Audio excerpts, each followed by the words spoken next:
അസ്സലാമു അലൈക്കും വറഹ്മത്തുള്ളാഹ്. പ്രിയപ്പെട്ടവരെ, വെറുപ്പും വിദ്വേഷവും പോർവിളികളും സംഘർഷങ്ങളും നിലക്കാത്ത അലയൊലികളായി സമൂഹഗാത്രത്തെ വരിഞ്ഞു മുറുക്കുന്ന പുതിയ കാലത്ത് സ്നേഹത്തിന്റെ കഥകൾ നാം പറഞ്ഞുകൊണ്ടേ ഇരിക്കണം. ഇന്ത്യ സ്നേഹത്തിന്റെ രാജ്യമാണ്.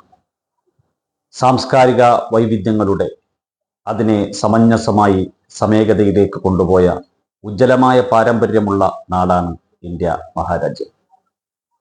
പ്രിയപ്പെട്ടവരെ, നമ്മുടെ രാജ്യത്തിന്റെ മധ്യകാല നൂറ്റാണ്ടുകൾ മൈത്രിയുടെ നൂറ്റാണ്ടുകളായിരുന്നു. മതത്തിന്റെ പേരിലുള്ള കലാപങ്ങളും കലഹങ്ങളും ഒരിക്കലും നമ്മൾ കേൾക്കാത്ത നാളുകളായിരുന്നു അന്ന്. മഹ്മൂദ് ഗസ്നി എന്ന് പറയുന്ന ഭരണാധികാരി, അദ്ദേഹം ഇസ്ലാമിലെ പുനർജന്മ വിശ്വാസത്തെ നിരാകരിച്ച മനുഷ്യരാണ്. പ്രവാചകരെ നിന്ദിച്ച മനുഷ്യരാണ്. ഒരുപാട് മുസ്ലിം ഭരണാധികാരികൾക്കെതിരെ പോരാട്ടം നടത്തി അവരെ കീഴ്പ്പെടുത്തിയ ആളാണ്.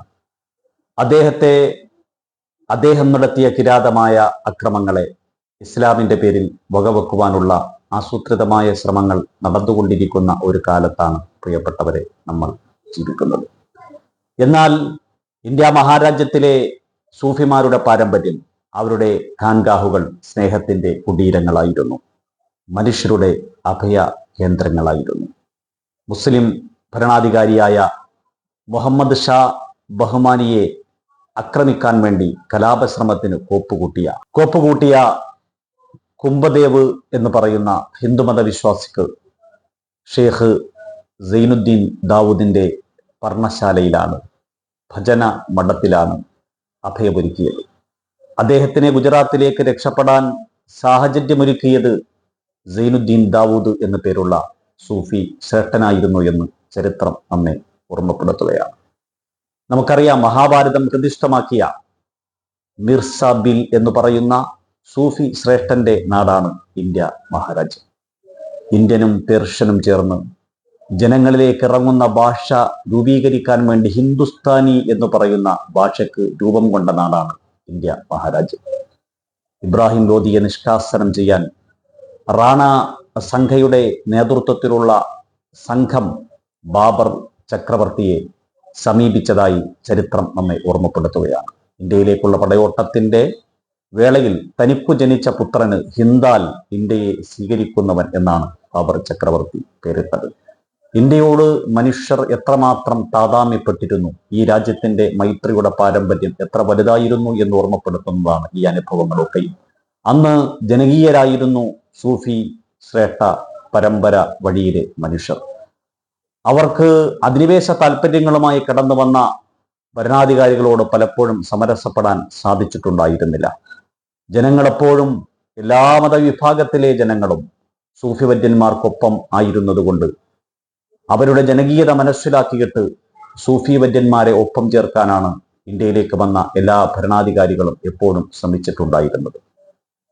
ഇന്ത്യയിലെ ഭരണാധികാരികൾ പലപ്പോഴും സൂഫി വര്യന്മാരുമായി തർക്കങ്ങളിൽ ഏർപ്പെടുന്നത് പതിവായിരുന്നു. നിസാമുദ്ദീൻ ഔലിയ പേരുകേട്ട പുകൾപ്പെട്ട ഇന്ത്യയിലെ സൂഫി പാരമ്പര്യത്തിന്റെ വക്താവാണ്.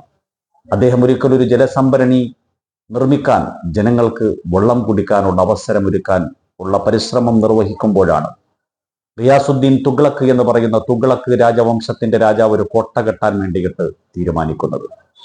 ആ അവസരത്തിൽ രാജാവ് ജനങ്ങളോട് മുഴുവനും കോട്ട കെട്ടാൻ സഹകരിക്കണമെന്ന് ആവശ്യപ്പെട്ടെങ്കിലും രാജകൽപ്പന ശിരസാവഹിച്ച ജനങ്ങൾ പകൽ നേരത്ത് കോട്ട കെട്ടാനും രാത്രി നേരത്ത് ഒരു നിർദ്ദേശവും വന്നില്ലെങ്കിലും നിസാമുദ്ദീൻ ഔലിയ നിർമ്മിക്കുന്ന ജലസംഭരണിക്ക് പ്രവർത്തനങ്ങളിൽ, അതിൻ്റെ പരിശ്രമങ്ങളിൽ പങ്കാളിയാകാൻ മുന്നോട്ട് വന്നു എന്ന് ചരിത്രം ഓർമ്മപ്പെടുത്തുകയാണ്. അതിൽ ക്ഷുഭിതനായ രാജാവ് നിസാമുദ്ദീൻ ഔലിയയോട് കലഹിച്ചുവെങ്കിലും പ്രിയപ്പെട്ടവരെ, ആ കെട്ടിയുണ്ടാക്കിയ കോട്ട ആർക്കും ഉപകാരപ്പെടില്ല എന്ന് നിസാമുദ്ദീൻ ഔലിയ പറഞ്ഞതായി ചരിത്രത്തിൽ രേഖപ്പെടുത്തിയിട്ടുണ്ട്. ആ കോട്ട ജനവാസമില്ലാത്ത ഇടമാകട്ടെ എന്ന് രാജാവിനെ ശപിച്ചുകൊണ്ട് നിസാമുദ്ദീൻ ഔലിയ പറഞ്ഞു എന്നാണ് ചരിത്രം. യാ ബസേ ഗുജർ, യാ രഹേ ഊജർ, ഇടയന്മാർ വഹരിക്കുന്ന ജനസാന്ദ്രതയില്ലാത്ത ഊഷരമായ മണ്ണായത് മാറട്ടെ എന്ന് അദ്ദേഹം പറയുകയും ഇന്നും ആ കോട്ട ഒരു ഉപകാരവുമില്ലാതെ കിടക്കുകയും അദ്ദേഹം നിർമ്മിച്ച ജലസംഭരണി ജനങ്ങൾക്ക് അഭയമായി ഇന്നും നിലനിൽക്കുകയും ചെയ്യുന്നതായി ചരിത്രത്തിൽ നമുക്ക് മനസ്സിലാക്കുവാൻ സാധിക്കും. അദ്ദേഹത്തോടുള്ള വിരോധത്തിന്റെ പേരിൽ ഗയാസുദ്ദീൻ തുഗ്ലക് ബംഗാൾ പടയോട്ടത്തിന് ശേഷം തിരിച്ചു വരുമ്പോൾ അദ്ദേഹത്തെ വധിക്കുമെന്ന് പറഞ്ഞെങ്കിലും നിസാമുദ്ദീൻ ഔലിയ പറഞ്ഞ വാക്ക് ചരിത്രത്തിന്റെ താളുകളിൽ രേഖപ്പെടുത്തപ്പെട്ടിട്ടുണ്ട്. അദ്ദേഹം പറഞ്ഞു, ദില്ലി ഹനൂസ് ദൂർ അസ്ത്, ദില്ലി എത്രയോ ദൂരെയാണ്. എത്ര അർത്ഥവത്തായ വാക്കുകളായിരുന്നു അത്. അതുകൊണ്ട് ദില്ലിയിലേക്ക് എത്തുന്നതിന് മുമ്പ് തന്നെ അദ്ദേഹം മരണപ്പെട്ടുപോയി എന്നാണ് ചരിത്രം നമ്മെ ഓർമ്മപ്പെടുത്തുന്നത്.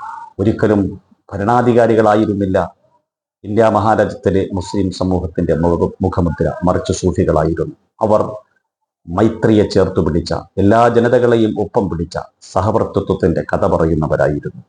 ഈ കഥകൾ നാം പറയാതെ പോകരുത്, അറിയാതെ പോകരുത്. അസ്സലാമു അലൈക്കും വറഹ്മത്തുള്ളാഹി തആല വബറകാതുഹു.